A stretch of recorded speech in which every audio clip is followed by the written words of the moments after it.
السلام عليكم ورحمة الله تعالى وبركاته. كي دايرين؟ لاباس عليكم؟ بخير؟ كنتمنى تكونوا في احسن الاحوال ان شاء الله. شكرا لكم على الاستماع تاعكم، وشكرا لانك اخترت هذا الفيديو. فهذا الفيديو هيكون الا وتتم الفيديو السابق اللي دوينا فيه على الشخص فاش يكون تلفان ودايره به الدنيا وكل شيء. فكما قلت لكم قبل، قلت لكم اول حاجه ديروها هي تصلحوا علاقتكم بالله سبحانه وتعالى.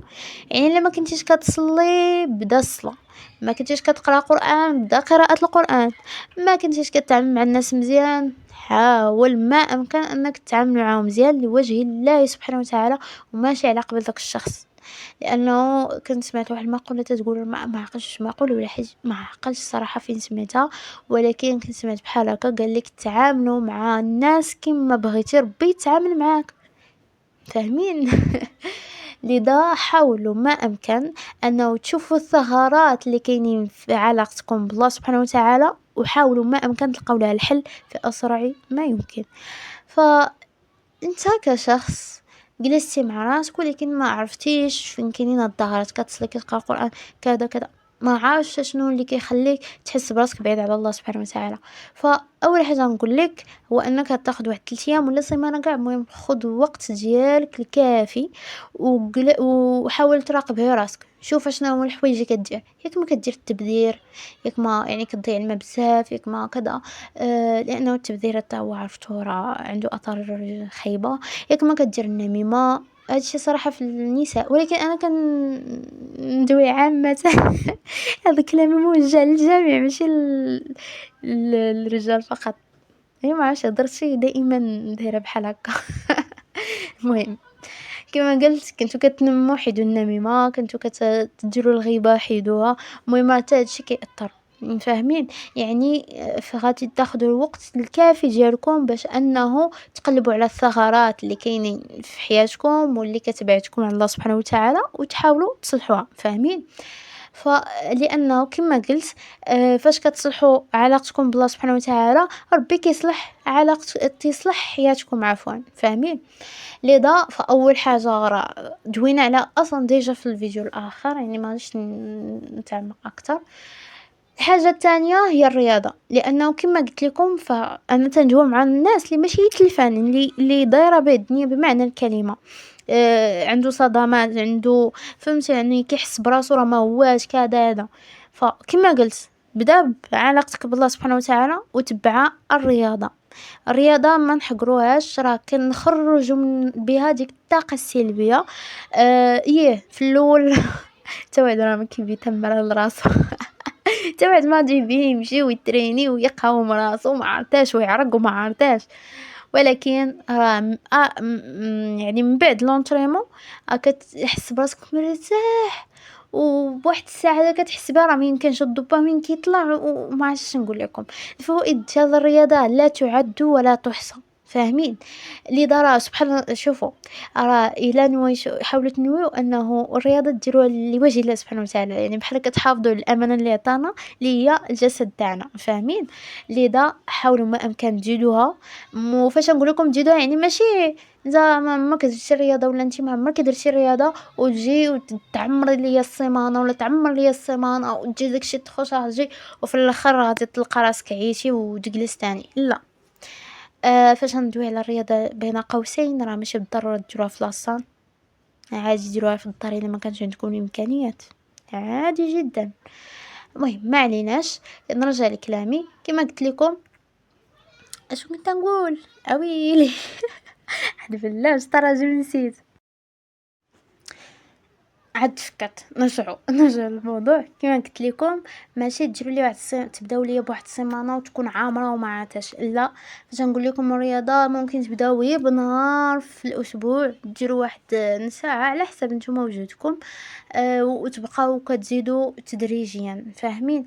يعني ما تحاولوش تفرصوا على راسكم، ولا من الاحسن انه ديروا الرياضه 2 المرات في الاسبوع كبدايه، وديروها يعني مفرقه وتحددوا لها الوقت اكزاكتومون امتى غديروها، وتحددوا اشنو بغيتو ديروا فيها، فاهمين؟ يعني انا كنت عاقله كيفاش تنضبط على الرياضه النهار اللي جلست لها الارض وحددت امتى نديرها ومعايا اش نديرها واش ندير فيها. فاش كنت كتبت كلشي في ورقه ولي صافي كان حيت كنديرها انايا في الدار، كنجبد داكشي في يوتيوب في الدار، كاتبه حتى دوك لي ريشيرش اللي غادي ندير، كنكتب داكشي من بعد فاش تجي نهار ديال الرياضه كنكتب داكشي وكان يعني كنخدم مع الفيديو، فاهمين؟ لذا فانتوما حاولوا ما امكن انه تديروا هاد الخطوه قبل عاد ديك الساعه تبداو، فاهمين؟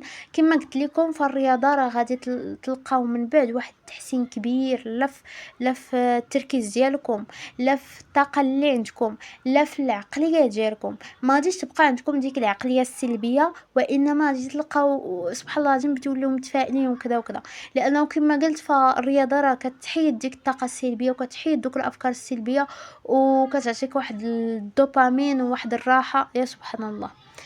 المهم سالينا مع الرياضه، ندوزو لنفوسنا. فما تنساوش كل حاجه كنعطيوها حقها، وفي واحد الحديث راه قال لكم لنفسك عليك حق، لذا حاولوا ما امكن الله يجزيكم بالخير تعطيو وقت لنفوسكم. باش نقول تعطيو وقت لنفوسكم ممكن شي حاجه اللي كتخليك فرحان، شي حاجه اللي كتعجبك ديرها وكتلقى فيها يعني الراحه تاعك.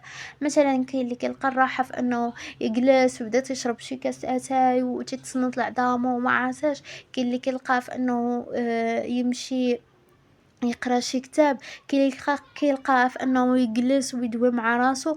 المهم كل واحد فيه كيلقى راحته، ولكن كما تنقول انا في طريقتي اش كندير كنقسم، كنقول مثلا 5 دقائق غنعطيها لراسي ندوي مع راسي، غنجلس في شي بيت كنبقى هبه كذا كذا كذا بحال كندوي مع شي صاحبتي ولا شي حاجه، بحال ندوي ونشكر فيها ونحاول نشجع فيها، واخا انا راه ما عنديش الطاقه ما عنديش الطاقه ما عنديش الجهد، تحس براسي يعني عيانه وما عرفتش، لا خصني نقول لراسي هضره زوينه، فاهمين؟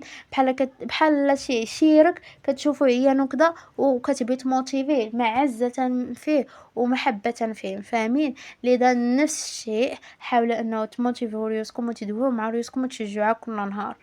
هذه حاجه تانية، انه ديجا كنت دويت لكم على هذا الموضوع ديال كيفاش نصاحبوا نفوسنا وكيفاش انه فاش تزاد فيك هاد العاده هذه كتعطي واحد التاثير ايجابي في الحياه تاعك.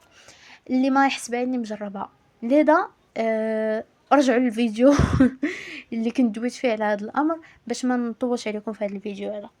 لذا كما قلت لكم تكلموا مع نفوسكم، فاهمين؟ تكونوا مع نفوسكم، ديروا شي رسموا الا كان تعجبكم الرسم، ولكن كنقول نتفاداو الرسم ديال الوجوه لانه فيه الشك وكذا، الاحسن نتفاداو كمسلمين.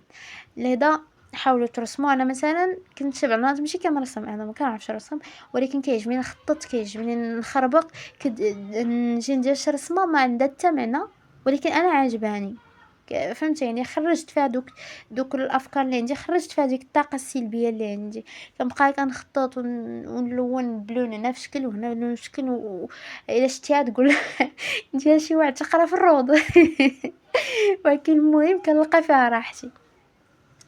حاجه اخرى يعني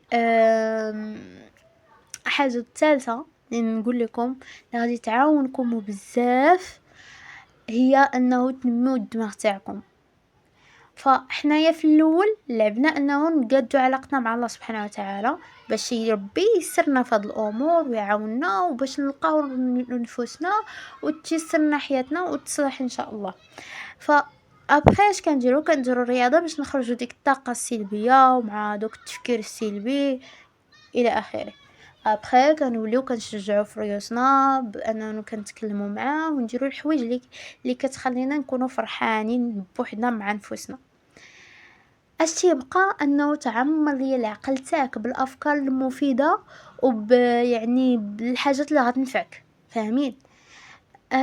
فباش نديروا هذه القضيه هذه خاصنا نقراو كتوبه، بزز على راسكم بزو على ريوسكم انه تقراو الكتوبه لانه عندهم منافع بزاف. واي شخص يعني بيتو تبداو قرايه الكتوبه ولا انت كشخص موالف كتقرا الكتوبه، الا ما كنتيش كتاخذ واحد المذكره وتنوض فيها وتكتب فيها يعني المعلومات اللي استفدتي من داك الكتاب، عرف بلي وقتك ضاع، لأنه راه أغلبية المعلومات كنساوهم، لذا خاصنا نكتبو باش أنه من بعد كترجعي لداك المذكرة عندك وكتفكر هاد الفكرة كنت قريتها أنا، أنا كنت بحال هكا كنت تنديرها قبل، وكنت يعني تنقول على أساس أنه راه صافي عقلت على داك الكتاب وحفظتو وهردو كلشي، يعني ما نحتاجش أنني نقراه. فاش كنرجع للمذكرة اللي كاتبة فيها مثلا شي تويشية عجبتني من داك الكتاب وكذا، كنقول واش هادي انا لقيتها في هاد الكتاب، ويلي واش قريتها انا. انا كنسى، فاهمين؟ يعني حنا انسان كينسى، الانسان كينسى الا ما طلش على الحاجه مره ما جوج ما ثلاثه. لذا باش نستافدوا ما امكن الماكس ديال المعلومات خاصك تقرا وتكتب، فاهمين؟ يعني كما قلت لكم حاولوا تنميو الدماغ تاعكم باش انه ترومبلاسيو ليا دوك الافكار السلبيه. صافي، يعني هي احنا خوينا عقلنا من الافكار السلبيه باش خصنا نعمرو بالافكار الايجابيه. علاش قلت لكم قراو الكتوبه، سمعوا لي بودكاست هما مزيانين بلاصه ما تضيع وقتك في اغنيه اللي كتلقى شي وحدين كتلقاهم عامرين نيات سلبيه، شي وحدين عامرين سبان، شي وحدين كاين صراحه الاغاني مزيانين، ولكن اللي كتلقاهم طوندونس كتلقاهم فيهم الكآبه، فيهم كذا فيهم كذا. لذا من الاحسن تحيدهم ورومبلاسيهم بشي حاجه مفيده اللي هي لي بودكاست. كتكون غادي في الطريق ما عندك ما يدار وكتسمع البودكاست انت كتستافد، وكميه المعلومات اللي كتاخذها في البودكاست راه ما يمكنش وحتى في عقليتك غادي تزيان. غادي تلاحظوها في نفوسكم. شتي ديروا غير سيمانه وكل نهار تسمعوا فيه بودكاست في الوقت اللي كيكون عندكم، مثلا كتمشاو للخدمه، كتمشيو للخدمه ولا كترجعوا من الخدمه ولا فاش كتكونوا كتشقاو ولا فاش يعني كتكونوا نيت تديروا شي حاجه وخاصكم سمعوا لي بودكاست. ومن الاحسن انا كيجيني من الاحسن يعني كما قلت لكم، ولا بلاش تبقى كترشي النايبه. نخليكم يضركم راسكم على الفكره اللي كنت بنقول لكم. المهم ما عليناش، كما قلت لكم لي بودكاست كيعاونوا.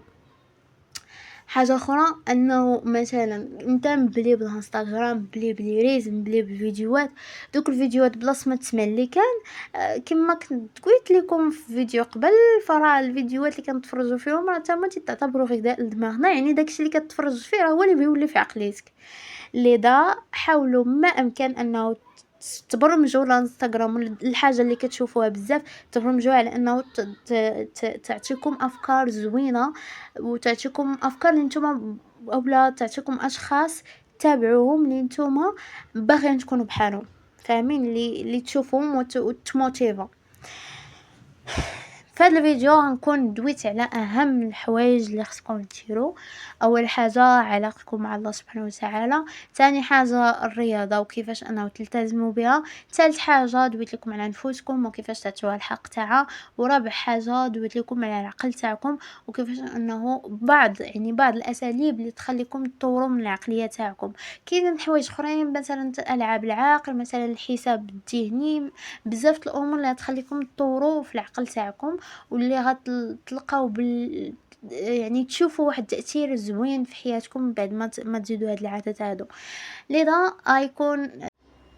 لذا الا ركزتوا على هاد 4 الامور اللي قلت لكم وخدمتوا عليها من بعد ما سمعتوا اللي هضرتي ومن بعد ما سمعتوا لهاد الفيديو هذا، فكونوا على يقين انه راه غادي تحسن الحاله تاعكم وما غاديش تبقاو كما كنتو. وكما قلت فإلا لاحظتوا راه لعبت لكم تاع الافكار السلبيه واللي عوضناها بافكار ايجابيه. لذا في نظركم واش غتبقاو تلفانين؟ لا. كاع الا حسيتي براسك باقي تلفان راه غادي تمشي وتقلب وغتلقى عندك الجهد باش تقلب وعندك الجهد باش تلقى الحل الحاله تاعك، وما غاديش يدوز شحال تتلقى الهدف علاش تخدم، والهدف اللي غادي يخليك انك تعطي وتبي تخدم ان شاء الله. لذا فما تستهنوش بهاد الامور اللي قلت لكم.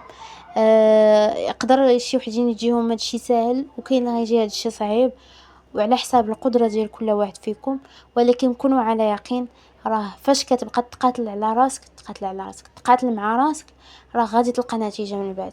حتى واحد ما كيقدر يبدا هادشي كله دقه واحده، خاصه الا كنتي في واحد السيتوياسيون اللي تحس براسك زيرو زيرو زيرو، فكون على يقين راه كتبقى تقاتل مع راسك، تحاول ما أمكن توصل لهاد الشي كامل وديرو، وغادي طيح وتنوض وطيح وتنوض، وديك المقاتلة هي اللي غادي تربي عندك المناعة، اللي واحد النهار غادي يجي وغادي تلقاك صافي ولفتي، صافي ولا داكشي تيجيك عادي، ولا تيجيك عادي أنك تعطي الوقت الله سبحانه وتعالى، ولا تيجيك عادي أنك تعطي الوقت لراسك، ولا تيجيك عادي أنك تعطي الوقت لصحتك، وتعطي الوقت للأهل تاعك، يعني تقاد من تفكيرك يعني تهتم براسك من جميع النواحي.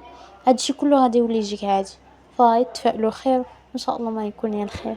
والله يوفقكم، الله يسر امركم، الله يفرحكم يا ربي ويحقق امانيكم وكاع الاحلام اللي كتحلموا بها. بيان سور اللي كان فيها الخير لكم، اذا ما كانش الله يجعل فيها الخير يا ربي باش كتبها لكم. فنتلاقاو في فيديو جديد، وتهلاو فراسكم. باي باي.